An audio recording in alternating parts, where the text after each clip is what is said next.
أعوذ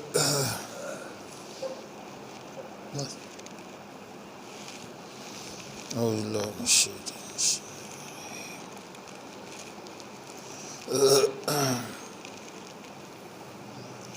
الحمد لله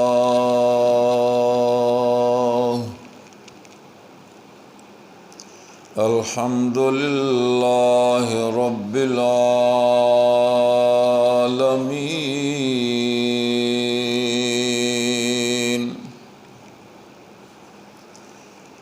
والصلاة والسلام على سيد الأنبياء وسيد المرسلين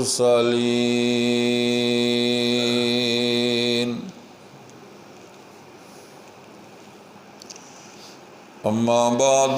فأعوذ بالله من الشيطان الرجيم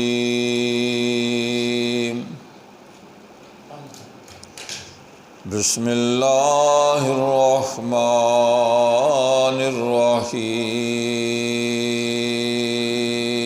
الرحيم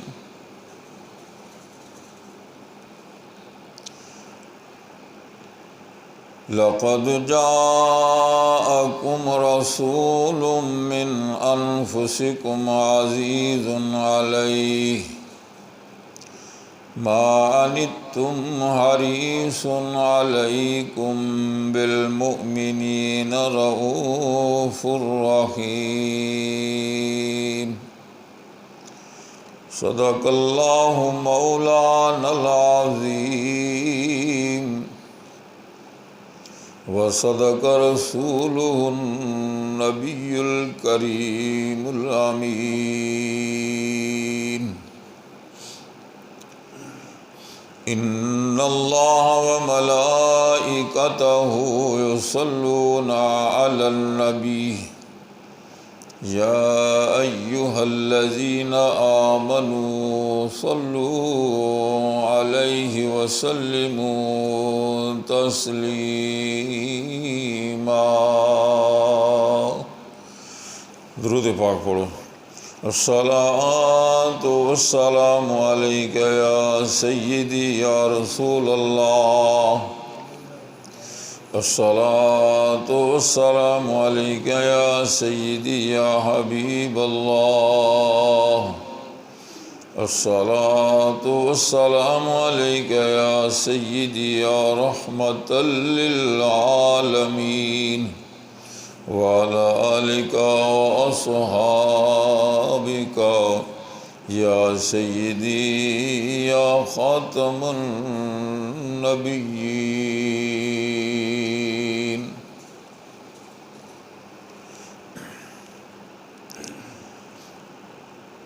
جب حسن تھا ان کا جلوہ نما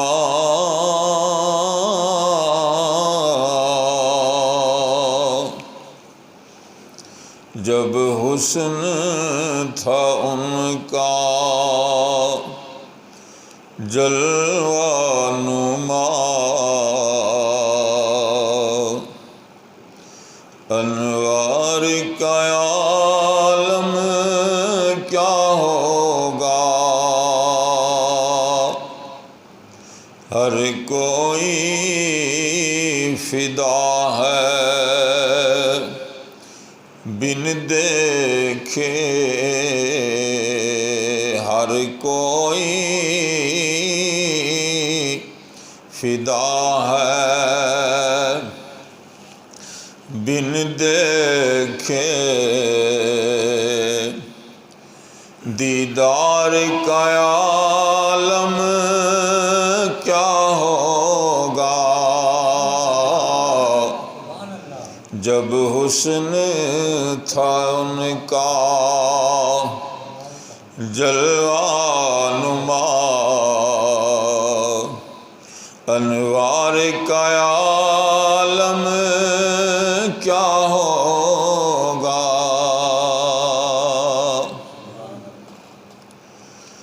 جس وقت کے خدمت میں ان کی ابو بکر و عمر و عثمان و علی، جس وقت کے خدمت میں ان کی ابو بکر و عمر و عثمان و علی، اس وقت رسول اکرم کے دربار کا عالم کیا ہوگا، ہر کوئی فدا ہے بن دیکھے دیدار کا عالم کیا ہوگا، چاہیں تو اشاروں سے اپنے کایا ہی پلٹ دے دنیا کی، چاہیں تو اشاروں سے اپنے کایا ہی پلٹ دے دنیا کی، یہ حال ہے خدمت گاروں کا سردار کا عالم کیا ہوگا، یہ حال ہے خدمت گاروں کا سردار کا عالم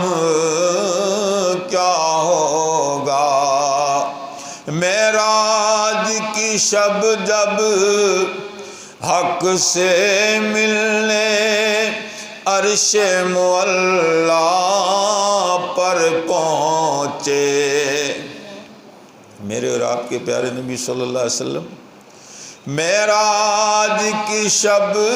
جب حق سے ملنے عرش معلا پر پہنچے، رفتار کا عالم کیا ہوگا، رفتار کا عالم کیا ہوگا، گفتار کا عالم کیا ہوگا، جب حسن تھا ان کا جلوہ نما دیدار کا عالم کیا ہوگا، میرے نہایت ہی واجب الاحترام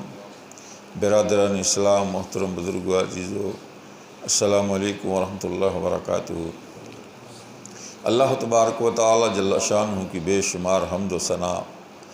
کہ جو تمام مخلوقات کا پروردگار ہے اور اس کے پیارے نبی، محبوب نبی، نبیوں کے نبی حضرت احمد مجتبیٰ محمد مصطفیٰ، امت کے مشکل کشا صلی اللہ علیہ وآلہ وسلم پر بے شمار درود و سلام کے بعد آپ حضرات کے سامنے قرآن مجید فرقان حمید میں سے ایک آیہ کریمہ تلاوت کرنے کا شرف حاصل کیا ہے۔ سورہ توبہ میں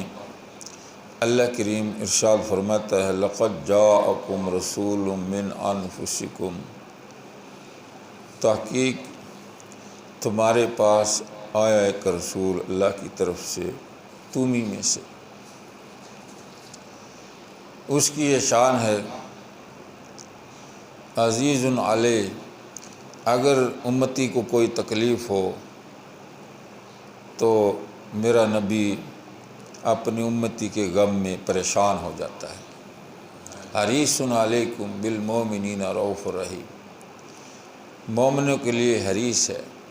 کہ ان کے درجے بلند ہوں، اور عام انسانوں کے لیے میرے آقا صلی اللہ علیہ وسلم بڑے فکر مند ہیں کہ سب کے سب اللہ پر ایمان لے آئیں اور جنتی بن جائے، جہنم میں کوئی بھی نہ جائے، کیونکہ اللہ نے رحمت للعالمین بنا کر بھیجا ہے نا۔ یہ تو نہیں فرمایا کہ رحمت المسلمین، رحمت المومنین، رحمت العالمین فرمایا ہے۔ یہ نہیں فرمایا کہ صرف مسلمانوں کے لیے رحمت بنا کر بھیجا ہے، یا صرف مومنوں کے لیے، متقی پرہیزگاروں کے لیے، اولیاء کرام کے لیے، نبیوں کے لیے رحمت بنا کر بھیجا ہے۔ اللہ نے فرمایا رحمت للعالمین بنا کر بھیجا ہے میں نے۔ عالمین میں سارے جہان آتے ہیں، سب کے لیے رحمت بن کر آئے۔ تو ربیع الاول شریف کا مہینہ ہے، اسی نسبت سے آج ربیع الاول شریف کی 5 تاریخ ہے۔ تو ربیع الاول شریف میں ہمارے پیارے نبی صلی اللہ علیہ وآلہ وسلم کی ولادت باسعادت ہوئی ہے۔ اس مہینے کی نسبت سے آج نبی پاک صلی اللہ علیہ وسلم کی میلاد پاک کے بارے میں کچھ عرض کرنے کی سعادت حاصل کروں گا۔ دعا فرمائے اللہ کریم حق سچ بیان کرنے کی توفیق عطا فرمائے، اور ہم سب کو اس پر سمجھنے اور اس پر عمل کرنے کی توفیق عطا فرمائے۔ واجب الاحترام اللہ کریم جل شانہ نے سب سے پہلے انسان حضرت آدم علیہ السلام کو پیدا فرما کر جنت میں رکھ کر اس کے بعد زمین پر بھیج دیا۔ آپ کی اولاد کا سلسلہ چلتا رہا۔ تو نبی پاک علیہ السلام حضرت ابراہیم، پھر ان کے بیٹے اسماعیل علیہ السلام کی آل میں سے ہیں۔ نبی پاک صلی اللہ علیہ وسلم کی ولادت باسعادت کے بارے میں ہر سال خاص طور پر ربیع الاول شریف کے مہینے میں ہم کثرت سے بیان سنتے ہیں۔ نبی پاک صلی اللہ علیہ وسلم کی ولادت، آپ کی میلاد، آپ کی شان، آپ کی عظمت، آپ کی فضیلت ویسے تو پورا سال بیان ہوتی رہتی ہے، لیکن خاص طور پر ربیع الاول کے مہینے میں نبی رحمت صلی اللہ علیہ وسلم کی ولادت باسعادت کا ذکر کثرت سے ہوتا ہے۔ مفتی احمد یار نعیمی رحمۃ اللہ علیہ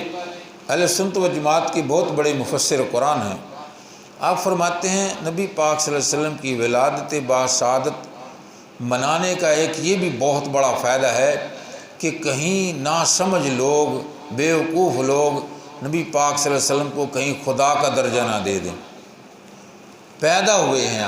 آپ مخلوق ہیں، پیدا ہوئے ہیں، آپ کے والد بھی ہے، والدہ بھی ہے، تو آپ کی ولادت باسعادت کا کثرت سے ذکر کرنا یہ اس لیے بھی بہتر ہے کہ کوئی آپ کے بڑے بڑے معجزات دیکھ کر کہیں کچھ اور آپ کے بارے میں ایسا عقیدہ اختیار نہ کر لیں، جیسے کہ عیسائیوں نے کہا عیسیٰ علیہ السلام خدا ہے، نعوذ باللہ، یا خدا کے بیٹے ہیں، نعوذ باللہ، جبکہ اللہ کا نہ کوئی خاندان ہے، نہ بیوی ہے، نہ ان کی کوئی اولاد ہے۔ تو اس لیے حضور نبی رحمت صلی اللہ علیہ وسلم کی میلاد شریف کا کثرت سے ذکر کرنا، اس میں برکتیں ہی برکتیں ہیں، بھلائیاں ہی بھلائیاں ہیں۔ نبی پاک صلی اللہ علیہ وآلہ وسلم مکہ المکرمہ شہر ہے، حضرت سیدنا عبداللہ رضی اللہ تعالی عنہ آپ کی والد محترم ہیں، اور سیدہ آمنہ رضی اللہ تعالی عنہ آپ کی والدہ ماجدہ ہیں۔ مکہ کا شہر ہے، مکہ شہر ہے، اور 570 عیسوی ہے، یعنی عیسیٰ علیہ السلام کے 570 سال بعد آپ کی ولادت باسعادت ہوئی۔ عیسیٰ علیہ السلام کے 500 تقریباً 70 سال بعد آپ صلی اللہ علیہ وسلم کی مکہ شہر کے اندر آپ کی ولادت ہوئی۔ یہ مسلمانوں کو اپنے نبی پاک صلی اللہ علیہ وسلم کے بارے میں زیادہ سے زیادہ معلومات ہونی چاہیے۔ نبی کریم صلی اللہ علیہ وآلہ وسلم تمام انبیاء علیہ السلام کے سب سے آخر میں اس دنیا میں تشریف لائے۔ آپ سے پہلے کم و بیش 1,24,000 انبیاء علیہ السلام اس دنیا میں تشریف لا کر تبلیغ کر کے اس کے بعد اس دنیا سے اللہ تعالیٰ نے ان کو بلا لیا، یعنی عالم برزخ میں چلے گئے، موت کا ذائقہ چکھا، جو کہ ہر ایک کے لیے ضروری ہے۔ تو نبی پاک علیہ السلام کے جو والدین کریمین ہیں، سیدنا عبداللہ رضی اللہ عنہ اور سیدہ آمنہ رضی اللہ تعالی عنہ، یہ آپ کے والدین کریمین ہیں۔ ان کے بارے میں آپ تھوڑا سا سماعت یہ فرما لیں کہ علماء اہل سنت و جماعت کے نزدیک آپ کے والدین کریمین اللہ کے بڑے مقرب بندے ہیں اور جنتی ہیں۔ بعض لوگوں کو شک و شبہ میں جو بات کرتے ہیں ان کا علم ناقص ہے۔ نبی پاک صلی اللہ علیہ وسلم کے والدین کریم کے بارے میں بے شمار دلائل دے سکتا ہوں، لیکن اتنا وقت نہیں ہے۔ ہمارے علماء اہل سنت و جماعت سب کا اس پر اتحاد ہے، اتفاق ہے، نبی پاک صلی اللہ علیہ وسلم کے والدین کریمین مومن تھے، اللہ کو ایک ماننے والے تھے، مشرک نہیں تھے۔ نبی پاک صلی اللہ علیہ وسلم کے فرمان سے بھی یہ بات ثابت ہے۔ آپ صلی اللہ علیہ وسلم کا فرمان ہے جس کا مفہوم ہے، فرمایا کہ میرے نسب میں شرک اور زنا نہیں ہے، میرے باپ دادا ماں کی طرف سے بھی والد کی طرف سے زنا اور شرک سے پاک ہیں، تو پھر مومن ہوئے۔ جو شرک و کفر سے پاک ہے، زنا تک سے بھی پاک ہے، تو پھر مومن ہوئے۔ پھر ان کا مومن ہونا کئی طرح سے ثابت بھی ہے، جس کے لیے اتنی تفصیل کا وقت نہیں ہوتا۔ بہرحال علماء اہل سنت و جماعت کے نزدیک، تمام اہل سنت جماعت کے نزدیک نبی پاک علیہ الصلوۃ والسلام کے والدین کریمین کو نبی پاک صلی اللہ علیہ وسلم کی دعا سے زندہ کیا گیا کہ والد محترم جو ہے آپ کی پیدائش سے پہلے وفات پا گئے۔ والد محترم جو سیدنا عبداللہ رضی اللہ عنہ ہے، نبی پاک صلی اللہ علیہ وسلم اپنے شکم مادر میں تھے، تو آپ کے والد محترم پہلے وفات پا گئے۔ مدینہ شریف میں ان کی قبر ہے، وہ میں آپ کو بتاتا ہوں۔ اور 6 سال کی عمر ہوئی، نبی رحمت صلی اللہ علیہ وآلہ وسلم کی والدہ ماجدہ سیدہ آمنہ رضی اللہ تعالی عنہ، ان کی بھی وفات ہو گئی جب آپ کی 6 سال عمر تھی اس دنیا میں، آپ کی والدہ کی وفات ہو گئی۔ تو ابھی آپ نے اعلان نبوت تو 6 سال کی عمر میں کیا نہیں، آپ پر وحی کا سلسلہ تو ابھی شروع نہیں ہوا، اس سے تو پہلے ان کی وفات ہوگی۔ تو اس زمانہ فطرت کے متعلق یہ ہے کہ جو کفار تھے، جن پر نبی نہیں آئے، ان کو تبلیغ نہیں پہنچی، کسی نبی نے ان کو نہیں سمجھایا کہ اللہ ایک ہے، اس کی عبادت کرو، ان کے بارے میں بزرگان دین بعد یہ کہتے ہیں ان کو مٹی کر دیا جائے گا، نہ ان کو عذاب ہوگا نہ ثواب ہوگا، ان کو ختم کر دیا جائے گا، ان کو کفار کو، جن کے پاس کوئی نبی نہیں آیا، کوئی تبلیغ ان کے پاس نہیں پہنچی۔ تو نبی پاک صلی اللہ علیہ وسلم کے زمانے اقدس سے پہلے جو مومن تھے وہ جنت میں جائیں گے انشاءاللہ، کیونکہ وہ مومن تھے، انہوں نے شرک نہیں کیا، انہوں نے کفر نہیں کیا، وہ اللہ کو ایک مانتے تھے۔ بہرحال ہمارا یہ ایمان اور عقیدہ اور یقین ہے کہ ہمارے پیارے آقا صلی اللہ علیہ وسلم کے والدین کریمین جنتی ہیں، بلکہ جنتیوں کے سردار ہیں۔ ہمارے آقا کے والدین کریمین کی بڑی شان ہے، بڑی شان ہے۔ نبی پاک صلی اللہ علیہ وسلم کا ارشاد گرامی امام بہقی رحمت اللہ تعالی علیہ اپنی بہقی شریف کتاب حدیث کی کتاب میں یہ حدیث نقل فرماتے ہیں کہ میرے اور آپ کے پیارے آقا صلی اللہ علیہ وسلم نے ارشاد فرمایا، والدین کے احترام اور ادب کے سلسلے میں فرمایا، اگر میرے والدین میری امی جان اس دنیا میں تشریف فرما ہوتی، میں عشاء کی نماز پڑھ رہا ہوتا اور میری امی جان مجھے بلاتی کہ اے محمد، تو میں نماز کو توڑ کر اپنی والدہ ماجدہ کی خدمت میں حاضر ہو جاتا۔ نماز بعد میں پڑھ لیتا، نماز تو بعد میں پڑھی جا سکتی ہے، اس کا تو کافی ٹائم ہوتا ہے، لیکن والدین اگر بلائیں تو ہو سکتا ہے اسی وقت والدین کو کوئی ضروری کام ہے، اس میں تاخیر ہوگی تو ہو سکتا ہے بڑا مسئلہ خراب ہو جائے۔ تو اللہ کی طرف سے بھی اجازت ہے، رسول اللہ صلی اللہ علیہ وسلم کی طرف سے بھی اجازت ہے کہ والدین نے پکارے بندہ نماز کی حالت میں کیوں نہ ہو، تو نماز کو توڑ کر والدین کی بات کو پہلے سنو، نماز تو پھر بھی آپ پڑھ سکتے ہیں۔ بعض مفسرین یہ فرمایا کہ فرض نماز جو ہے اس کو نہیں توڑنا چاہیے، اور اس کے علاوہ دوسری نمازیں ہوں تو وہ توڑ سکتے ہیں، لیکن یہاں تک بھی گنجائش ہے کہ اگر والدین کو نہیں پتہ کہ فرض نماز پڑھ رہا ہے بیٹا یا بیٹی،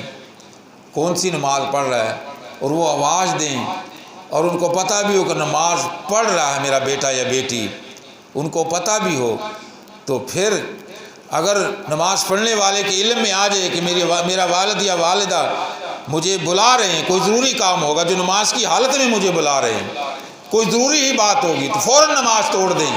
والدین کی بات سنیں، والدین کی خدمت میں حاضر ہو جائیں، کہ اس لیے کہ والدین کا حکم ماننا بھی اللہ کا حکم ماننا ہی ہے۔ اللہ کریم نے قرآن مجید میں فرمایا وَبِالْوَالِدَيْنِ إِحْسَانًا، کہ اپنے والدین کے ساتھ احسان کرو، اپنے والدین کے ساتھ نیکی کرو، بھلائی کرو، اپنے والدین کا حکم مانو، ان کے ساتھ اوف بھی نہ کرو، ان کا حکم ماننا اللہ ہی کا حکم ماننا ہے۔ قرآن و سنت کے مطابق جائز کاموں میں والدین کا حکم ماننا فرض ہے، ہاں گناہ کے کام میں جائز نہیں ہے۔ وہ معذرت کر لے اپنے والدین سے کہ امی جان، ابو جان، یہ جو آپ حکم دے رہے ہیں کوئی بھی اللہ کی نافرمانی ہے اس سے میں معذرت خواہ ہوں، یہاں صرف انکار کر سکتے ہیں، باقی کسی امور میں بھی والدین کی حکم کی نافرمانی کی اجازت نہیں ہے۔ نبی کریم علیہ الصلوۃ والسلام کہ والدین کریمین کے آپ کا جو گھر ہے نا جہاں آپ صلی اللہ علیہ وسلم کی پیدائش ہوئی ہے، حاجی حضرات وہاں زیارت کرتے ہیں، اس بندہ ناچیز فقیر نے بھی زیارت کی ہے الحمدللہ۔ یہ کتنی دور ہے؟ خانہ کعبہ سے صرف 5 منٹ کا راستہ ہے۔ خانہ کعبہ سے مشرق کی طرف یعنی ہمارے پاکستان کی طرف خانہ کعبہ کے دروازے کے بالکل سامنے 5 منٹ تھوڑا سا ابو قبیس پہاڑ ہے، اس بڑا سارا پہاڑ ہے، اس پہاڑ کے بالکل دامن میں بالکل قریب میرے آقا علیہ الصلوۃ والسلام کے والدین کریمین کا گھر تھا۔ اس گھر میں نبی پاک علیہ الصلوۃ والسلام کی ولادت باسعادت ہوئی۔ اس گھر کی زیارت کرنا بھی بہت بڑی سعادت ہے۔ اس فقیر نے زیارت کی ہے، اللہ ہر مسلمان کو اس جگہ کی زیارت کا شرف عطا فرمائے، اور جہاں جہاں میرے آقا صلی اللہ علیہ وسلم کے قدمین مبارک لگے ہیں وہاں کی زیارت ہر لحاظ سے نفع بخش ہے اور مفید ہے اور باعث برکت و باعث مغفرت ہے۔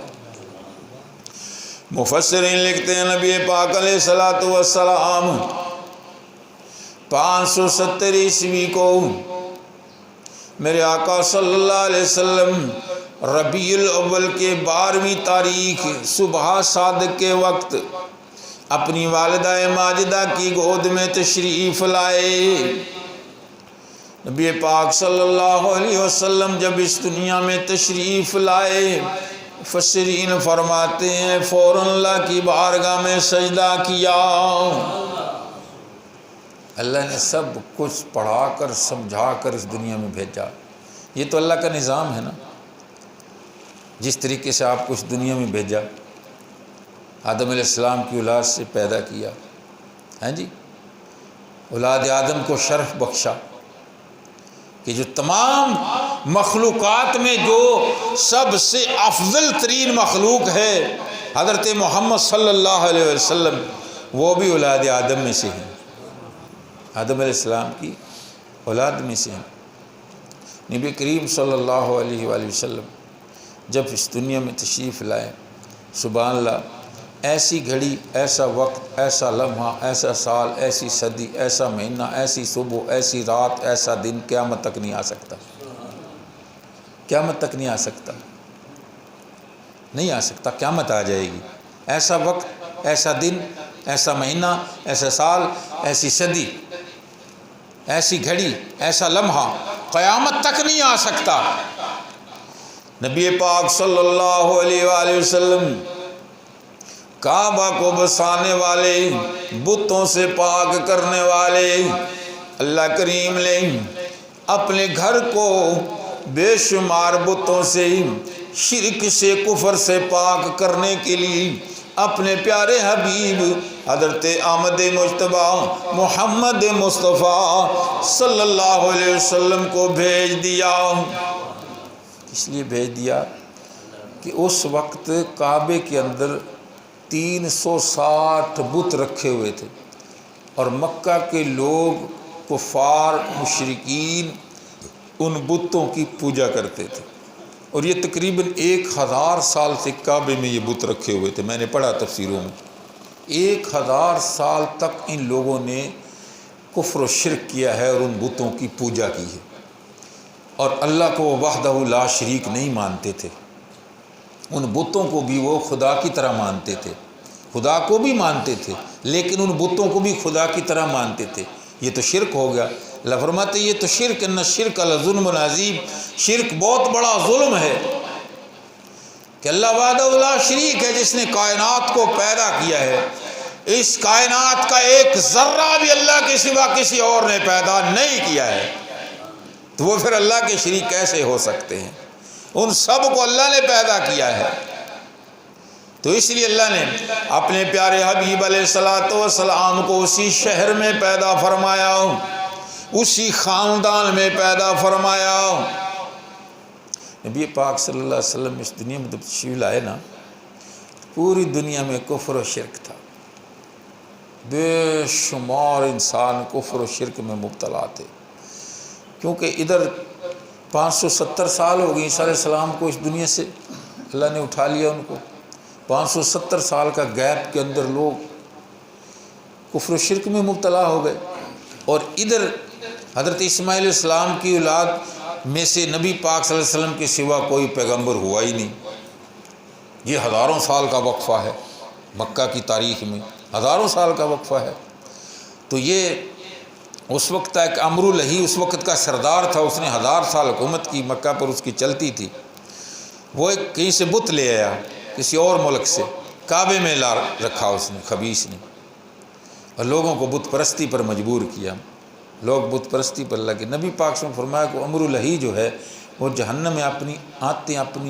اپنی جو آتے ہیں نا وہ کھینچتا ہے، اور جہنم کی آگ میں جل رہا ہے اور ہمیشہ جلتا رہے گا، کیونکہ اس نے اللہ کے گھر میں بت رکھے اور لوگوں کو شرک پر، کفر و شرک پر لگا دیا۔ تو اس لیے جو صاحب اقتدار ہوتے ہیں نا،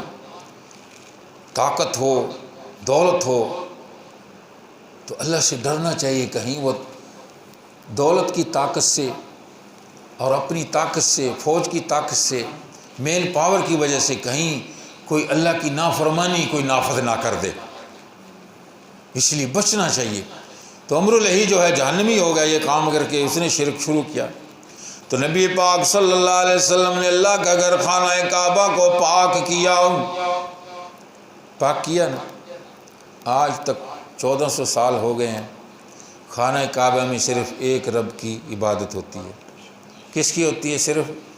ایک رب کی عبادت ہوتی ہے، اسی کو رکوع اور سجود کیا جاتا ہے، اور یہ سلسلہ قیامت تک جاری رہے گا، قیامت تک کی گارنٹی ہے انشاءاللہ کہ وہاں اللہ ہی کی عبادت ہوگی، اللہ کے سوا کسی اور کی عبادت نہیں ہوگی۔ ہاں حدیث میں ہے بالکل قرب قیامت میں، بالکل قریب ترین قیامت میں، جبکہ مسلمان اس دنیا میں رہیں گے نہیں، کفار جو ہیں اس کعبہ کو شہید کر دیں گے، بالکل پھر تو قیامت ہی آ جانی ہے۔ لیکن جب تک مسلمان رہیں گے کعبہ محفوظ رہے گا، اس کا حج بھی ہوتا رہے گا، اس کے طواف بھی ہوتے رہیں گے، اس میں عبادت بھی ہوتی رہیں گی۔ نبی پاک صلی اللہ علیہ وسلم جب اس دنیا میں تشریف لائے، ماحول کائنات نور و نور ہو گئی۔ نبی کریم علیہ السلام کی امی جان، سبحان اللہ، آپ نے بے شمار آقا علیہ السلام کے معجزات دیکھے، آپ کی والدہ ماجدہ نے بے شمار معجزات دیکھے، لیکن میری یہ عادت ہے خطابت کے اندر بے شمار باتوں میں سے وہ بات تلاش کرتا ہوں، ڈھونڈتا ہوں کہ جو ہے تو ساری خاص باتیں، اللہ رسول کی تو ساری باتیں خاص ہیں، لیکن ان خاص باتوں میں سے بھی خاص ہوتی ہیں جنہیں یاد رکھنا بھی آسان ہو اور جن پر عمل کرنا بھی آسان ہو، ایسی بات ایسا بیان کرنے کی کوشش کرتا ہوں۔ نبی پاک صلی اللہ علیہ وسلم جب اس دنیا میں تشریف لائے تو اس وقت بچوں کو دایاں سے دے دیا جاتا تھا۔ وہاں کا یہ رواج تھا کہ جو نو مولود بچہ ہوتا تھا نا،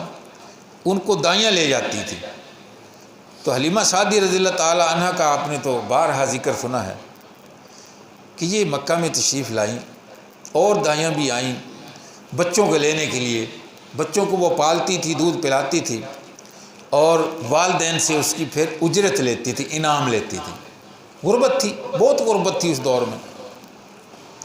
تو حلیمہ سعدیہ رضی اللہ تعالیٰ عنہ فرماتی کہ ہم بھی بہت غریب تھے، بہت غریب میں سب کچھ آ گیا، کس کس کا نام لوں، بہت زیادہ غریب تھے ہم۔ تو ہم میاں بیوی نے جو مشورہ کیا کہ مکہ شہر جاتے ہیں اور وہاں سے کوئی بچہ لے آتے ہیں، کسی امیر زادے کا کوئی امیر زادہ لے آتے ہیں، جس کو ہم پالیں گے اس کے والدین سے ہمیں کچھ انعام ملے گا، ہمارے حالات بہتر ہو جائیں گے۔ تو آپ فرماتی ہیں مکہ شہر میں ہم گئے، تو وہاں جب جا رہے تھے میرے پاس، ویسے کتابوں میں جو معتبر کتابیں ہیں نا، ان کتابوں میں گدی کی سواری اس وقت ہوتی تھی زیادہ تر۔ اونٹ جو ہوتے تھے نا وہ مالدار لوگوں کے پاس ہوتے تھے، گدی کی سواری، لیکن بعض نے اونٹنی بھی لکھا ہے۔ حلیمہ سعدیہ رضی اللہ تعالیٰ عنہ کے پاس اونٹنی تھی، لیکن پیر کرم شاہ صاحب نے اپنی مشہور و معروف جو کتاب ہے ضیاء النبی، اس کی 7 جلدیں میرے پاس ہے، اس میں وہ گدی کا ذکر کرتے ہیں، وہ ان کے پاس تھی سواری کے لیے۔ تو حلیمہ سعدیہ فرماتی ہے کہ میں جب مکہ کی طرف آ رہی تھی، میری جو ساتھ کی دوسری دایاں تھی ان کی سواری بڑی تندرست صحت مند اور وہ بڑی تیز تیز چل رہی تھی، میں بالکل پیچھے رہ گئی۔ تو میں جب مکہ آہستہ آہستہ پہنچی ہوں تو مجھے پتہ چلا ہے کہ بچے تو تقریباً جو تھے وہ دائیاں لے گئی ہیں۔ تو عبد المطلب رضی اللہ تعالیٰ عنہ جو میرے آقا صلی اللہ علیہ وسلم کے دادا جان ہیں، حلیمہ سعدیہ فرماتی کہ میری ان سے ملاقات ہو گئی۔ تو انہوں نے کہا ہمارے پاس بچہ ہے، لیکن بچہ یتیم ہے، والد اس کا نہیں ہے، اس کا والد ان کی پیدائش سے پہلے ہی وفات پا گیا۔ تو حلیمہ سعدیہ فرماتی کہ میرے دل میں یہ آیا کہ یہ یتیم ہے، اس کا والد تو ہے نہیں، تو مجھے کیا ملے گا، مجھے انعام میں کیا ملے گا؟ تو میرے دل میں بھی یہی بات ہے، کوئی مالدار بچہ ملتا ہے، مالدار گھرانے سے مجھے بچہ ملتا، مجھے انعام و اکرام ملتے۔ تو میں نے کہا کہ چلو وہ بچہ مجھے دکھاؤ تو صحیح، یعنی اور بچے کہیں سے مجھے ملے نہیں۔ حلیمہ سعدیہ فرماتی ہیں، پیر کرم شاہ صاحب لکھتے، اور بچہ تو مجھے کوئی ملا نہیں جو میں چاہتی تھی۔ تو میں نے کہا چلو دیکھتے تو ہیں نا، بچے کو تو دیکھتے ہیں نا۔ تو جب بچے کو پیش کیا گیا، عبد المطلب رضی اللہ تعالیٰ عنہ نے اپنے پوتے کو حلیمہ سعدیہ کے ہاتھوں میں دیا۔ حلیمہ سعدیہ فرماتی ہیں کہ میں نے بچے تو بڑے بڑے دیکھے تھے، یعنی بہت دیکھے تھے، ہر طرح کے دیکھے تھے، خوبصورت بھی دیکھے تھے، بدصورت بھی دیکھے تھے، لیکن جب میں نے محمد صلی اللہ علیہ وسلم کو دیکھا تو مجھے دیکھتے ہی انہوں نے مسکرا دیا۔ آج تک کوئی بچہ مسکرایا ہی نہیں تھا، اس عمر میں بچہ کیا، چند دنوں کا بچہ کب مسکراتا ہے، چند مہینوں کے بعد جا کر کچھ مسکرانا اسے آتا ہے، اللہ کی طرف سے ہوتا ہے سب کچھ۔ میری طرف دیکھ کر حضور نے مسکرا دیا، اور مسکرانے کا مطلب بھی یہ میں نے لے لیا کہ جیسے حضور میرے انتظار میں تھے۔ سبحان اللہ، یہ ہر ایک کے نصیب کی بات نہیں ہوتی، اپنے اپنے نصیب کی بات ہوتی ہے۔ جسے اللہ نوازنا چاہے اسی ہی نوازتا ہے، یہ اللہ کی عطا ہوتی ہے۔ آپ فرماتی میں نے حضور علیہ السلام کو لے لیا، منظور کر لیا، قبول کر لیا، بلکہ آقا علیہ السلام نے مجھے اپنی خدمت کے لیے قبول کر لیا۔ حلیمہ سعدیہ نے آپ کو قبول نہیں کیا، سرکار صلی اللہ علیہ وسلم نے آپ کو قبول کر لیا کہ امی جان میں آپ کے گھر میں چند دن رہوں گا، آپ کو بھی ایمان کی دولت سے مالا مال کروں گا، اور آپ کے شوہر کو بھی، اور آپ کی بیٹی کو بھی، آپ کی اولاد کو بھی، آپ کی اولاد کی اولاد کو بھی میں ایمان سے منور کروں گا، مجھے لے جاؤ، تیرے گھر میں بہار آ جائے گی۔ حلیمہ سعدیہ فرماتی میں نے حضور کو لے لیا، سواری پر بٹھایا، سواری اتنی تیز ہو گئی کہ پہلے والی جو دائیاں ان کی سواریاں پیچھے رہ گئی، میری سواری پہلے اپنے گھر میں پہنچ گئی۔ دیکھتے ہی میرے آقا علیہ السلام کے معجزات شروع ہو گئے، دیکھتے ہی مسکرانے سے لے کر، اور جتنے وقت میرے آقا علیہ السلام حلیمہ سعدیہ رضی اللہ تعالی عنہا کے پاس رہے ہیں، دن رات کیا ہر لمحہ معجزات ہی معجزات دیکھتی تھی۔ سبحان اللہ، میرے آقا صلی اللہ علیہ وسلم حلیمہ سعدیہ رضی اللہ تعالی عنہا کے پاس رہے، چند سال رہے، آپ فرماتی ہیں کہ آپ کے آنے سے ہر طرح کی برکات کی بارشیں ہوئی ہیں۔ جن بکریوں میں دودھ نہیں تھا دودھ آ گیا، گھر میں جو بھوک تھی ساری ختم ہوگی، ہم خوب مالدار ہو گئے۔ میرے آقا صلی اللہ علیہ وسلم کی برکتیں کیوں نہ ہو، جن کے صدقے سے کائنات کو اللہ برکتیں تقسیم کرتا ہے، اور خود برکتوں والا گھر میں آ جائے تو پھر گھر میں برکتوں کی کیا کمی رہ سکتی ہے۔ میرے آقا علیہ الصلوۃ والسلام کی اس طرح پرورش ہوئی۔ ایک وقت آیا، حلیمہ سعدیہ رضی اللہ تعالی عنہا نے آقا علیہ الصلوۃ والسلام کو مکہ شریف آ کر آپ کی والدہ ماجدہ کے حوالے کر دیا چند سال کی عمر میں۔ تو اس طرح سے آقا صلی اللہ علیہ وسلم کی جو ہے والدہ کی گود میں کچھ عرصہ جو ہے پرورش ہوئی۔ اس کے بعد 6 سال آپ صلی اللہ علیہ وسلم کی عمر مبارک ہے، مدینہ شریف سے واپس آ رہے تھے اپنی والدہ کے ساتھ۔ راستے میں مقام ابوا ہے، بعض حاجیوں نے وہاں کی زیارت کی ہے، وہاں میرے آقا صلی اللہ علیہ وسلم کی والدہ ماجدہ سیدہ آمنہ رضی اللہ عنہا کا انتقال ہو گیا ہے، اور آپ صلی اللہ علیہ وسلم کے سامنے، جب آپ کی 6 سال عمر تھی، آپ صلی اللہ علیہ وسلم کے سامنے آپ کی والدہ ماجدہ کو وہاں قبر بنا کر وہاں